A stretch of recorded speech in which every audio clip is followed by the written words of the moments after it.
పుష్ప 1లో కానివ్వండి, పుష్ప 2లో కానివ్వండి, మెయిన్ అల్లు అర్జున్ కానివ్వండి, లేకపోతే రష్మికకి సంబంధించిన ఆ అప్డేట్సే రిలీజ్ చేసుకుంటూ వచ్చారు.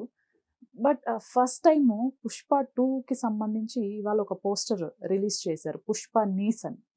దానికి ఏవో కొన్ని కారణాలు ఉన్నాయి అనేది కొంతమంది వాదన. అలానే పుష్ప 2 సినిమాని పవన్ కళ్యాణ్ గారు అడ్డుకుంటున్నారు అని సోషల్ మీడియాలో జరుగుతున్న ప్రచారం.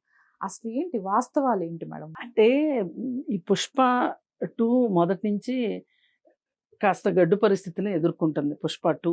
ఓకే. ఎందుకంటే పుష్ప అంటే అల్లు అర్జున్ పక్కనున్న కేశవ ఒక మర్డర్ కేసులో ఇరుక్కున్నాడు. అవును. అందువల్ల ఇప్పుడు అతను లేకోకుండా కాంబినేషన్ మరి వేరే వాళ్ళని మార్చడం కుదరదు. మరి అది ఒక కారణం, ఫస్ట్ అడ్డంకి. అది అయిపోయిన తర్వాత కొంచెం హెవీ బడ్జెట్ సినిమా అన్నప్పుడు వీళ్ళు ఒకటికి 10 సార్లు ఆలోచిస్తారు. అంటే ఎంత ఫిల్ము తినేసినా కానీ చాలా ఎక్కువ తీస్తారు, నిడివి ఎక్కువ తీస్తారు. తీసినప్పుడు చాలా మన ఎడిటింగ్లో చాలా కష్టం అవుతుంది. అయినా సరే ఇష్టపడతారు, ఎందుకంటే హెవీ బడ్జెట్ కాబట్టి. అంత బడ్జెట్ పెట్టినప్పుడు ఆ రకంగా డబ్బులు రావాలి అనే ఉద్దేశంతో ఇలాంటి అడ్డంకులన్నీ అధిగమించుకుంటూ చివరికి వచ్చేసరికి ఏమైపోయిందంటే కరెక్ట్గా ఎలక్షన్స్ టైం వచ్చింది. ఈ ఎలక్షన్స్ టైం వచ్చినప్పుడు అల్లు అర్జును ఒక నంద్యాల క్యాండిడేట్కి సపోర్ట్ ఇచ్చాడు.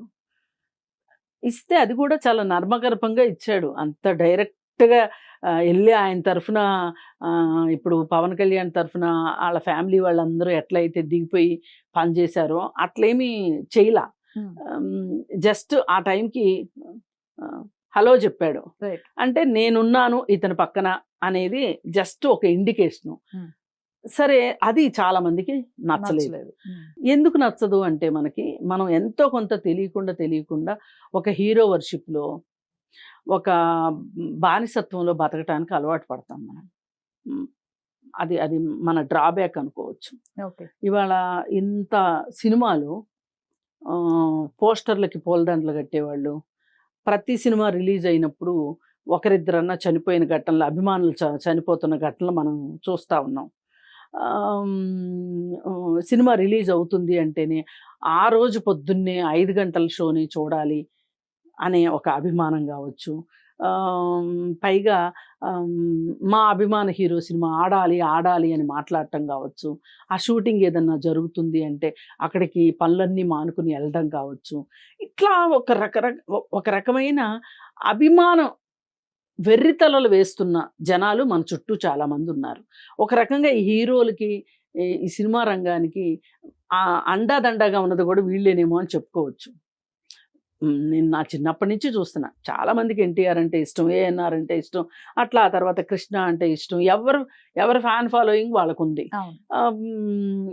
కృష్ణకి చాలా ఎక్కువ ఉండేది, ఎన్టీఆర్ కూడా ఉండేది. కానీ ఎన్టీఆర్ పార్టీ పెట్టే వరకు ఎన్టీఆర్కి ప్రజల్లో ఇంత అభిమానం ఉందా అంటే, ఇంత నెత్తిన పెట్టుకునేంత అభిమానం ఉందా, బ్రహ్మరథం పట్టేంత అభిమానం ఉందా అని చెప్పి ఎవరు ఊహించలా.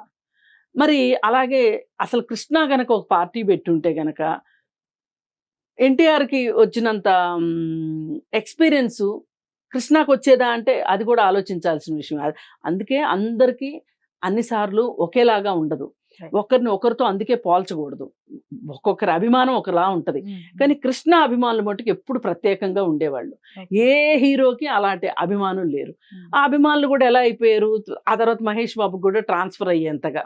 ఇక ఆ తర్వాత చెప్పుకోదగ్గ వ్యక్తి ఎవరు అంటే చిరంజీవి దగ్గరే మనం ఒక కృష్ణ దగ్గర ఆగిపోయిన అభిమానులు చిరంజీవి దగ్గర, అంటే ఇప్పుడు వాళ్ళు ఆ జనరేషన్ పెరిగి పెద్ద అయిపోయింది, స్టార్ట్ అయింది అనుకో. ఆ తర్వాత పుట్టిన వాళ్ళందరూ కూడా అంటే జస్ట్ 10 years 11 years అట్లా వచ్చిన వాళ్ళందరూ అసలు చిరంజీవిని ఆకర్షించింది ఏంటి, చిరంజీవిని జనాలందరూ అంత ఇష్టపడడానికి అంశం ఏంటి అంటే డాన్స్.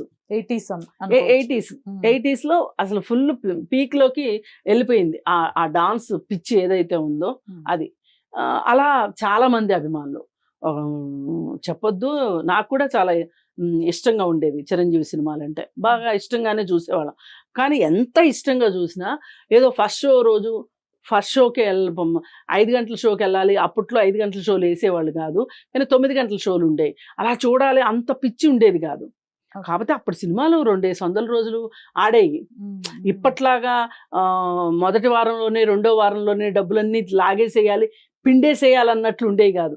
థియేటర్లో అన్ని ఉండేవి కాదు. సరే, ఆ అభిమానం ఏమైపోయిందంటే మళ్ళీ ఆ చిరంజీవి అభిమానం అంతా కూడా ఎంతో కొంత పవన్ కళ్యాణ్కి, ఎంతో కొంత అల్లు అర్జున్కి, ఎంతో కొంత వాళ్ళ అబ్బాయి రామ్ చరణ్కి, వీళ్ళందరికీ షేర్ అవుతా వస్తూ ఉంది. ఆ కాంపౌండ్ నుంచి ఎవరు వచ్చినా సరే ఈ మెగా కాంపౌండ్ అనే పేరుతోటి వాళ్ళకి షేర్ అవుతా వచ్చింది. అయితే అల్లు అర్జున్ ఒకానొక సందర్భంలో ఆలోచించింది ఏంటంటే, నేను ఈ మెగా కాంపౌండ్లోనే ఉండడం ఎంతవరకు కరెక్టు, నేను కొంచెం నా సినిమాలు సెలక్షన్ నేను చేసుకోవడం, నా సినిమాలకు సంబంధించి నా స్టైల్ని నేను నాదైన స్టైల్ని నేను తెచ్చుకోవాలి అనే ఉద్దేశంలో అల్లు అర్జున్ ఉన్నట్లుగా కనిపించింది. అంటే అతను డాన్స్ మీద పెట్టే శ్రద్ధ కావచ్చు, అదే శ్రద్ధ రామ్ చరణ్ పెట్టలేకపోవటం కావచ్చు. అంటే ఎందుకంటే ఒకళ్ళకి వచ్చింది ఒకళ్ళకి రావాలని లేదు ఎక్కడా కూడా. ఈ అల్లు అర్జున్ ఈ విధంగా తనకు ఒక స్టైల్ తెచ్చుకోవటం, తనకు ఒక ఫ్యాన్ బేస్ క్రియేట్ అయిపోయింది. ఇది కాదనలేని సత్యం. ఇప్పుడు ఆ ఫ్యాన్ బేస్ని ఎవరైనా మేము లాగేసుకుంటాము, మేము అసలు ఈ సినిమాలు ఆడనేము, లాగేసుకుంటాం, పీకేసుకుంటాం అంటే అయ్యేది కాదు. అది అతని బేస్ అతనికి వచ్చేసింది. పైగా అతను ప్రతి సినిమాకి ఒక సినిమాలాగా ఇంకొక సినిమా లేకుండా వైవిధ్యభరితమైన పాత్రలు తీసుకొని చేస్తూ ఉన్నాడు. ఇప్పుడు దానిలో భాగంగానే మనము అనుష్క ఉన్న సినిమా ఒకటి ఉంటుంది, రాణి రుద్రమలో అతను చేసిన పాత్ర గోన గన్నారెడ్డి పాత్ర నా భవిష్యత్ నా భవిష్యత్తు ఇంకొకరెవ్వరూ చేయలేరు. ఆహార్యం కావచ్చు, డైలాగ్ డెలివరీ కావచ్చు, ఏదన్నా కానీ అసలు ఎంత సినిమా మొత్తంలో ఎవరన్నా పవర్ఫుల్ అంటే నెగిటివ్ గ్లామర్ తోటి పాజిటివ్ ఇమేజ్ ఎవరిదన్నా ఉంది అంటే అల్లు అర్జున్ది. రానా బాగా చేశారు, అనుష్క అసలు అనుష్క గురించి చెప్పక్కర్లేదు. వీళ్ళు ముగ్గురే ఒక రకంగా సినిమా మొత్తం అలా ఉంది కదా. మరి అలా ప్రతి సినిమాకి అతను మెరుగుపరుచుకుంటూ, మరి ఫస్ట్ రాఘవేంద్రరావు గారు తీసిన సినిమా ఏంటది, అల్లు అర్జున్ గంగోత్రి సినిమాకి ఇప్పుడు అల్లు అర్జున్కి అసలు ఏమాత్రం సంబంధం లేదు.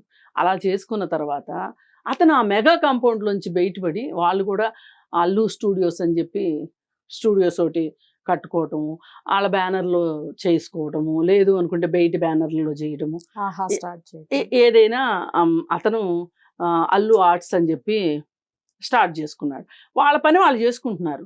అలాంటప్పుడు పవన్ కళ్యాణ్కి వ్యతిరేకంగా అతను ఉన్నాడు అని ఆ వార్తని స్ప్రెడ్ చేయడం కూడా కరెక్ట్ కాదు. ఇది కొంతమంది కావాలని చేసిన నెగిటివ్ సిచ్యువేషన్స్ని క్రియేట్ చేశారు. అట్లా దాన్ని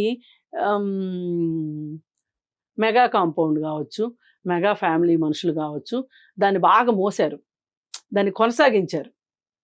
ఇప్పుడు అలాంటిది ఏమీ లేదు, వాళ్ళ నాన్నే కదా వచ్చాడు మాకు, వాళ్ళ నాన్న వచ్చిన తర్వాత ఇంకేంటి అని చెప్పి ఒక మాట అనేసేసి తేల్చేసినట్లయితే ఇంత స్టోరీ నడిచేది కాదు. కానీ ఏదైనా మెగా కాంపౌండ్ నుంచి ఒక వికృతమైన మాట కావచ్చు, ఒక నెగటివ్ కామెంట్ గాను వచ్చింది అంటే, ఇమ్మెచ్యూర్ కామెంట్ ఏదైనా వచ్చింది అంటే అది నాగబాబు దగ్గర నుంచే వస్తుంది. నాగబాబు డే 1 నుంచి అతని కామెంట్స్ అన్నీ అలాగే ఉంటాయి. చాలా ఇమ్మెచ్యూర్ పర్సనాలిటీ. అతను ఏంటంటే ఓ పక్కన తమ్ముడినేమో భుజాన వేసుకుందాం అనుకుంటాడు, అన్ననేమో నెత్తినెక్కించుకుందాం అనుకుంటాడు. అంటే ఇప్పుడు నేనే ఈ కుటుంబ పెద్దని, కొడిదెల ఫ్యామిలీకి, నాకొకళ్ళు నా తమ్ముడు చంకలో ఉంటాడు, నా అన్ననేమో నేను నెత్తిని మోస్తాను అనే పద్ధతిలో అసలు ఎవరైనా సరే ఒక్క మాట వాళ్ళిద్దరి గురించి ఏదైనా అనడం ఆలస్యం, ఒక ఆక్టోపస్ లాగా ఆయన వాళ్ళని కాపాడుకోవాలి అనే దీనిలోకి వెళ్ళిపోయి ఈ దెబ్బతో తెలిసింది మన వాళ్ళెవరో పరాయి వాళ్ళెవరో ట్వీట్ చేశాడు. ఆ ట్వీట్ చాలా పెద్ద దుమారమే రేగింది. ఆ రోజు నుంచి ఈ రోజుకి దీనికి సంబంధించిన సంభాషణ ఎక్కడ ఆగట్లేదు. అది ఎంత దూరం వెళ్ళింది అంటే అసలు పుష్ప 2 ఏమవుద్దో చూసుకో అని ఛాలెంజ్ చేసేదాకా వెళ్ళింది. ఇది కూడా చాలా అపరిపక్వమైన మాట. అసలు పుష్ప 2 సినిమా ఆడనివ్వము అంటే, ఒక సినిమా ఆడనివ్వకపోవటము అంటే దానంత దుర్మార్గం ఇంకొకటి లేదు. ఎందుకంటే ఎవరికి నష్టం అండి? ఇప్పుడు ఆ సినిమా ఆడలేదు. అల్లు అర్జున్ సినిమా 'పుష్ప 2' ఆడలేదు. అర్జున్‌కి పోయిందేముంది చెప్పండి అల్లు అర్జున్‌కి? ఏమన్నా పోద్దా? ఎవరికి నష్టం? ఆ సినిమా ప్రొడ్యూసర్‌కి నష్టం. డైరెక్టర్‌కి పేరు పోతది. అలాగే ఈ బయ్యర్స్ ఉంటారు గదా! కొనేసుకున్న బయ్యర్స్, డిస్ట్రిబ్యూటర్స్ వాళ్ళకి నష్టం. అదంతా అయిపోయిన తర్వాత ఒక సినిమా హిట్ అయ్యి డబ్బులొస్తేనే సినిమా వాడెప్పుడు గూడా సినిమానే తీస్తాడు. వాడికి ఆ పిచ్చి ఉంటది. ఇంకో పని చేయడు. ఈ సినిమాలో లాభాలు బాగా వస్తే, పెట్టిన డబ్బులు పెట్టినంత వస్తే, కొంచెం లాభాలు ఏమన్నా సొంత ఆస్తులు కొనుక్కుంటానికి వాడుకున్నా గానీ, మళ్ళీ అది కూడా సినిమాలకు సంబంధించిన ఆస్తులే కొనుక్కుంటారు తప్పితే వేరే కొనుక్కోరు వాళ్ళు. మరి అలాంటప్పుడు ఇంకో సినిమా తీయడానికి పనిచేస్తది. అసలు ఇంకో సినిమా ఎందుకు తీయాలి? అసలు ఎక్కువ సినిమాలు ఎందుకు రావాలి అంటే, ఇవాళ సినిమా ఇండస్ట్రీ మీద ఆధారపడి కొన్ని లక్షల మంది బతుకుతున్నారు. 24 క్రాఫ్ట్స్. ఇప్పుడు 24 క్రాఫ్ట్స్ ఉన్నాయి అంటే వాళ్ళందరూ సంవత్సరం అంతా 3 పూట్ల తిండి తింటున్నారని ఎవరైనా గ్యారంటీ ఇస్తారా? ఒక పూట ఉంటే ఒక పూట ఉండదు వాళ్ళకి తిండి. కానీ వాళ్ళకి ఆశ ఏంటంటే సినిమాల్లోనే ఉండాలి అనే ఒక ఆశ ఉంటది. ఆ ఆశతోటి వాళ్ళు పని చేస్తూ ఉంటారు.